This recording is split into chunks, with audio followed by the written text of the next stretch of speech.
Hello everybody, this is the beginning of day 4 of our traveling time. It's now August the 11th and it is 4:34 Central Time. As we start our travels today, I am following Angelo. Mommy's navigation system in her car has proven to be very, very effective. I do not trust my navigation system after it took me to Fairbanks, Alaska, in Minnesota.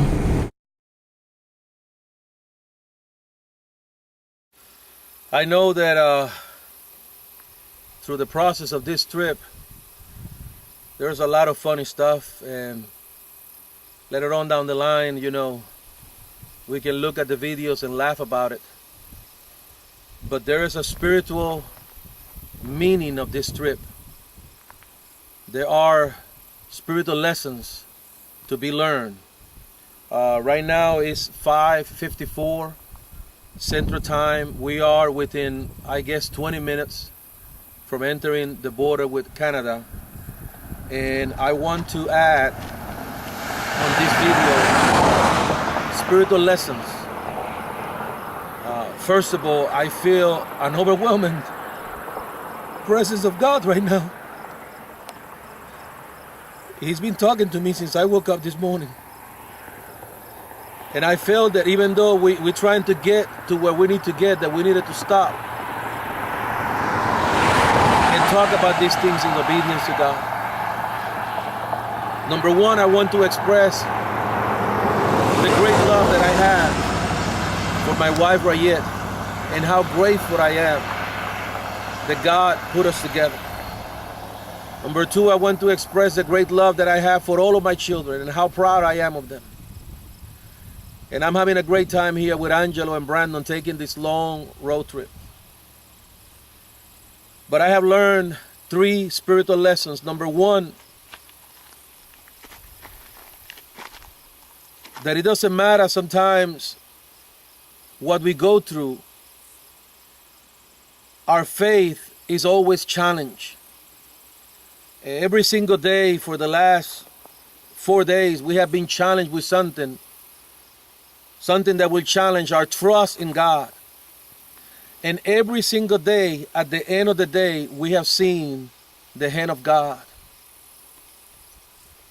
And I pray that through this process of this trip, my faith be strengthened, because the Bible tells us that without faith, it's impossible to please God. To this process, I have also learned a spiritual lesson on being followed. As a husband, as a father, I am being followed, or supposed to, by my wife, spiritually speaking, by my children. And as Angelo and I follow each other in the natural in this trip, I notice that when we are being followed, we have to pay attention to who is following us.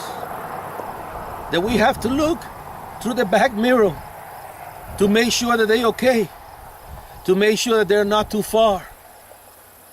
But we have to pay attention to where we're going. God is taking us places. If I focus too much on the vision, on the destination, and I forget about who's following me, and I'm going 100 miles per hour, I might lose them. If I just focus on who is following me and do not focus on God and where He wants to take me, then I crash because I don't see where I'm going. So there is a balance there that God is ministering to me about it. That sometimes as we've been followed, we have to slow down, because we're going too fast and they're staying behind in a red light or something, and we have to slow down. And as I try to take my children to higher levels, or encourage them and spiritually seduce them to higher levels, I have to sometimes slow down because I can lose them. And I have one more spiritual lesson that I learned this morning. And is that in this trip, Angela and I have made mistakes. And we have taken wrong turns. And sometimes we have even found ourselves moving opposite of the direction that we're supposed to go. But through all that, I see that our destination is Fairbanks. And even though sometimes in life we're attacked, maybe the enemy is attacking you or me. Maybe we are making mistakes that is causing us to move away from the path. Or maybe sometimes God is not that God is moving us away from the path, but God is telling us, take a break, take a right here because He wants to show us something. In all, God is going to take you and me wherever He wants to take us, if we let Him. Our destiny is Fairbanks, if we speak in the natural, and we're going to get to Fairbanks. But spiritually, God have a destiny for each one of us, a promised land of our destiny for each one of us. And even though sometimes we're attacked, even though sometimes we take the long street, even though sometimes, God is testing us, we're going to make it. So those are the spiritual lessons that I have learned so far. Thank you. Well, yesterday my dad put in his GPS Fairbanks, Alaska, and it's supposed to take 3.5 days to get there. Well, we got there in 2 hours. My dad sent us to Fairbanks, Alaska, Minnesota. We were trusting the GPS the whole way. We saw the bad signs. We were on a dirt road. We saw the dead end signs. I looked on the GPS and I saw that the road ended at the lake.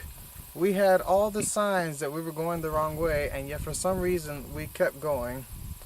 I thought that it was symbolic, and afterwards I was a little upset at the end, not at my dad but at GPS. But then I realized that there was a spiritual meaning behind it. Many times Satan will often find different ways, and he attacks us in many ways to get off of the track that we need to go. We already know the calling that God wants us in Alaska Fairbanks. He wants us to move north. However, Satan in his cleverness was able to find a way where it looks as if it's Alaska Fairbanks, and yet we go off the path. And that was Minnesota for us. And it was symbolic in that we see all the signs that where we're going is wrong, and God will always give us a sign, and yet us in our human nature, we continue to move towards the path of destruction. And I felt that this was symbolic in this case. And it's a warning for us that we know where we are supposed to go, but Satan is going to create so many different distractions. They look like the way that we need to go. They look like Fairbanks, Alaska, and yet it's not really there. And that's a spiritual lesson that I learned. We are now entering Canada. Boy, this guy here at the Canadian border, he is as serious as a heart attack, boy. He's asking you some straight questions, looking at your eyes, and I tell you. Ooh, that was intense. That was intense, boy. But we are clear to go. We're on our way now. First thing that I see in Canada is some cows.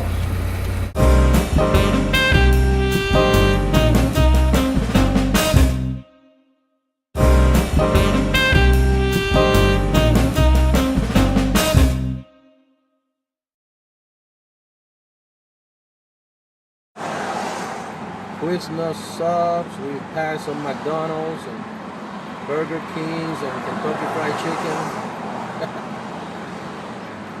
Chinese restaurants.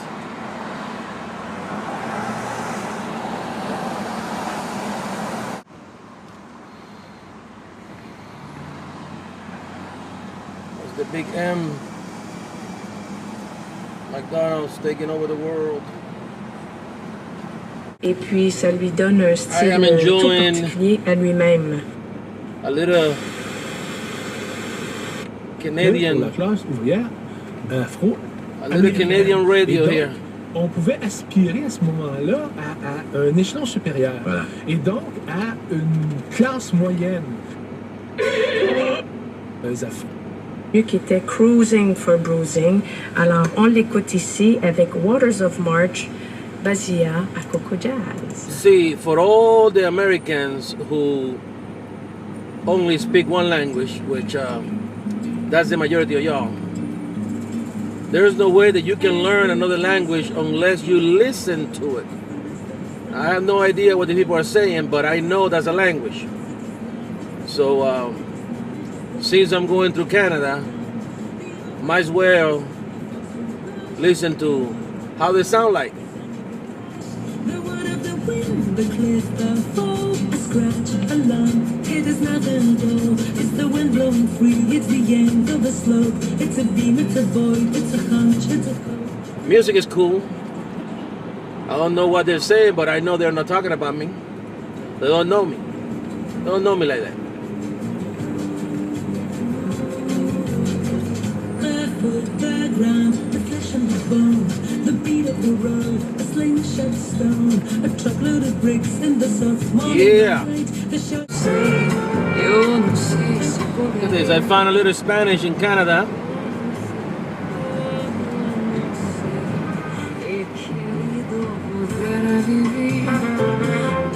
I can tell that she's not Hispanic. She have a beautiful, beautiful accent though.